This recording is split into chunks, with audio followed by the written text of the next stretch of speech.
In my pitch blog post, I outlined the analytical framework that would shape the duration of my digital artifact. This week's blog post will further analyse this framework surrounding the concepts of the project Fresh Gamer Experience. I will be utilising the concepts of technology, genre, and time. Analysing the history behind my project of a new gamer experience can be tricky, as something I've found isn't overly recorded. Gaming itself has always been around, for example, tic-tac-toe before the invention of computers. Computer programmers were originally inspired by traditional games and used these concepts to challenge the computer's capabilities. With this mindset, one of the first computer games was developed in the 1960s by a group of MIT students. As computers were way too expensive, this meant that the game was too inaccessible to be used by the general public. It wasn't until the 70s, 80s that the computer games began to slowly rise to success. Bulky room-sized computers were no longer modern, and the age of the home computer arrived.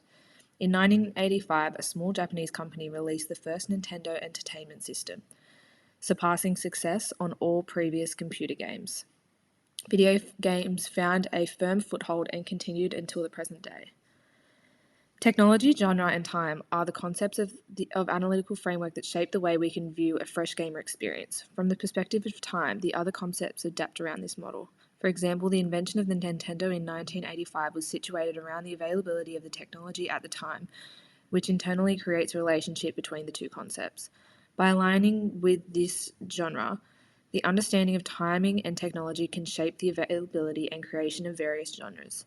Genres today are surrounded by the needs of players and the available technology, whereas previously any type of interactive game was necessary as there were no comparisons.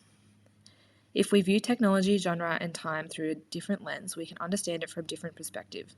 For example, film demonstrates these values throughout time. Film quality can be only as good as the technology available at the time. You may watch a film and think it's incredible and watch it 10 years later and think the opposite, as technology and time are always evolving. In terms of genre, films can be seen as good as the films existing in that genre. As time evolves, genres grow with more and more competition. Another similar example is music. Music is forever changing depending on the time and technology of its creation. The development of the techno genre is only applicable to modern creators, as this technology was far from being developed in the early stages of music.